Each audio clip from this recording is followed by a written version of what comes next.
ಚಾಲೂ ಮಾಡ್ಯಾರ್ರಿ. ನೋಡೋಣ್ರಿ ಸಾಲ ಯಾವಾಗ ಬಿಡಕ್ಕೆ ಬರ್ತಾರಂತ ಅವ್ರ ಹೇಳ್ತಾರೋ.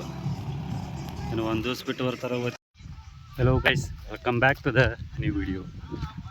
ಈ ಕಡಿ ಡಿ ಬಿ ತೊಗೊಂಡು ಎಲ್ಲಿ ಹೊಂಟಾನಪ್ಪ ಅಂತಂದ್ರೆ ಅಲ್ಲಿ ಟ್ಯಾಟ್ರ್ ಬಂದೈತೆ ರೀ. ಅಲ್ಲಿ ಕಸದು ಐತಿ. ಆ ಕಸ ಸುಡ್ಲಾಕ ಒಯ್ಲತ್ತಿದ್ವು. ಗಳೆ ಹೊಡ್ಲಾಕ ಅಡ್ಸಿನೇ ಆದೈತಿ. ಮತ್ತು ಇವತ್ತು ಬಂದಾರು ಗಳೆ ಹೊಡಿಯೋಕೆ. ಇದು ಹೊಡೆದಾದ್ಮೇಲೆ ರೂಟ್ರು ಹೊಡಿತಾರೆ. ರೂಟ್ರು ಹೊಡೆದಾದ್ಮೇಲೆ ಸಾಲು ಬಿಡ್ತಾರು. ನೋಡೋಣ ಪೂರ್ತಿ ತೋರಿಸ್ತಾನೆ ನಿಮಗೆ. ಸಾಲು ಯಾವಾಗ ಬಿಡ್ತಾರು, ಎರಡು ದಿವ್ಸ ಬಿಟ್ಟು ಬರ್ತಾರು. ಬರ್ರಿ ಅಲ್ಲಿ ಹೋಗೋಣಂತ. ಕಸ ಹೆಚ್ಚಿ ಹೊಡೋದೈತಿ. ನೀವು ಸ್ವಲ್ಪ ಕಡಿ ಡಿಬಿ ತುಂಬ ತೆಗ್ಕೊಂಡಿದ್ರು. ಹೋಗೋಣಂತ್ರಿ ನೋಡ್ರಿ. ನೋಡಿರಿ ಸಾಂಗ್ ಅಂತೂ ಪಚ್ಚ ಹಚ್ಚಿಬಿಟ್ಟಾನೆ ಹಿಂದಿದ. ಡ್ರೈವರ್ ಬೆಂಕಿ ನಾನು.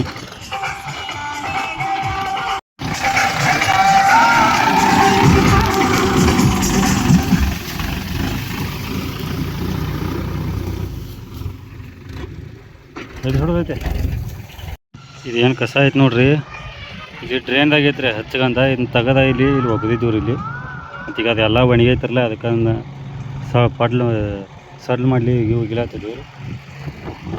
ಮತ್ತು ಇದು ಏನು ಜಾಗ ಐತಿರಲ್ಲ, ಇಲ್ಲಿ ಆನೆ ಮೇವು ಹಚ್ಚವ್ರಿದ್ದೀವಿ ರೀ. ಅದ್ರ ಸಲುವಾಗಿ ಹಸನು ಮಾಡ್ಕೊಂಡು ಇದು ಒಣಗಿಸಿ ಏನೈತಿ ಸುಟ್ಟು ಬಿಡ್ತೀವಿ ರೀ. ಈಗ ರೋಟ್ರು ಹೊಡ್ಲಕ್ಕ ಚಾಲೂ ಮಾಡ್ಯಾರ್ರಿ. ನೋಡೋಣ್ರಿ ಸಾಲ ಯಾವಾಗ ಬಿಡಕ್ಕೆ ಬರ್ತಾರಂತ ಅವ್ರ ಹೇಳ್ತಾರೋ. ಇನ್ನು ಒಂದು ದಿವ್ಸ ಬಿಟ್ಟು ಬರ್ತಾರೋ ಗೊತ್ತಿಲ್ಲ. ಇನ್ನು ಇವತ್ತು ಹೊಡೆದ್ರು. ನೋಡೋಣ್ರಿ ಏನಾಕೈತಿ. 4 ಎಕರೆ ಪಟ್ಟಿ ಐತ್ರಿ ಇದು. ಮತ್ತು ಈ ಕಬ್ಬಿಗೆ ನೀರು ಚಾಲೂ ಐತಿ. ಅದಕ್ಕೆ ನಮ್ಮ ಪಪ್ಪಾರು ಬಿಟ್ಟಾರು. ಇನ್ನೊಂದು 2 ಎಕರೆಗೆ ನೀರು ಚಾಲೂ ಐತಿ. ಅಲ್ಲಿ ಹೋಗೋದನ್ನೇ ನಡ್ರಿ ಹೋಗೋಣಂತ.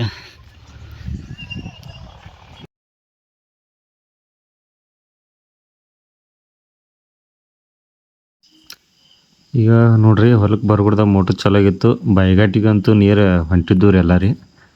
ಮತ್ತು ಇಲ್ಲೊಂದು ತಟ್ಟು ಹಾಕಿಬಿಟ್ಟಿನಿ, ಮುಂದೆ ನೀರು ಹೋಗ್ಬಾರ್ದು ಅಂತೇಳಿ. ಅದಕ್ಕೆ ಸಣ್ಣಗೆ ಇವನ್ನ ಬಿಡೋಣ್ರಿ ಈಗ. ಯಾಕಪ್ಪ ಅಂತಂದ್ರೆ ಭಾಳ ನೀರು ಆ ಕಡೆ ಹೋಗೋದು ಬೇಡ ಆಗೈತಿ. ಈ ಕಡೆ ನಮಗೆ ನೀರು ಬೇಕು ರೀ. ಅದ್ರ ಸಲುವಾಗಿ ಇದನ್ನ ಸಣ್ಣಗೆ ನೀರೇ ಈ ಕಡೆ ಹೋಗ್ಲಿ ಅಂತೇಳಿ ಬಿಟ್ಬಿಡೋಣ್ರಿ. ಮತ್ತು ಏನೈತೆ ರೀ ಉಳ್ಕಿದ ನೀರೆಲ್ಲ ಈ ಕಡೆ ಹೋಗಲಿ ಫ್ರೆಂಡ್ಸ್. ನೋಡ್ರಿ ನೀರೆಲ್ಲ ಸಾಲು ಬಿಟ್ಬಿಟ್ಟಾರು. ಅದಕ್ಕೆ ಸಣ್ಣ ಇಲ್ಲಿ ತಕ ಸಾಲ ಮಧ್ಯಾಹ್ನದಾಗ ಹೊಡೆದಾರು. ನಾವು ಫಂಕ್ಷನ್ ಅಂದಿತ್ತು ನಮ್ದು ಗೌಳ್ಗೆಗಳ್ದ. ಅದ್ರ ಸಲ ನಾ ಫಂಕ್ಷನ್ಗೆ ಹೋಗೀನಿ. ಟ್ಯಾಟ್ರ್ ಬಂದಾಗ ಇಲ್ಲಾಗಿನಿ. ಹಿಂಗೆ ಬಿಟ್ಟಿದ್ದೆವು. ನೋಡೋಣ್ರಿ ಇನ್ನು ಆಗಸ್ಟ್ಕದು ತರೋ ಹಚ್ಚೋದೈತಿ. ಅವಾಗ ವಿಡಿಯೋ ಮಾಡೋಣ ಅಂತ ಇದ್ರದ. ವಿಡಿಯೋ ಇಷ್ಟ ಆಗಿತ್ತಂದ್ರೆ ಲೈಕ್ ಮಾಡಿರಿ, ಕಮೆಂಟ್ ಮಾಡಿರಿ ಏನು ಅನಿಸುತ್ತೆ ಅಂತ. ಈ ವಿಡಿಯೋ ಬಗ್ಗೆ ನಿಮ್ಗೇನು ಅಭಿಪ್ರಾಯ ಐತೆ ಅನ್ನೋದು ಕಮೆಂಟ್ದಾಗ ತಿಳಿಸ್ರಿ. ಹಂಗೆ ನನ್ನ ಚಾನಲ್ನ ಸಬ್ಸ್ಕ್ರೈಬ್ ಮಾಡಿಕೊಡ್ರಿ. ಮತ್ತು ಮುಂದೆ ಬರೋ ವ್ಲಾಗ್ಸ್ ಮತ್ತು ಹಳ್ಳಿದು ನಾವು ವಾತಾವರಣದ ಬಗ್ಗೆ ಎಲ್ಲನೂ ತೋರಿಸ್ತೀನಿ ನಿಮಗೆ. ಆಯ್ತು ನೋಡಿರಿ, ಮುಂದಿನ ವ್ಲಾಗ್ದಾಗ ಸಿಗೋಣಂತ್ರಿ. ಧನ್ಯವಾದಗಳು ರೀ.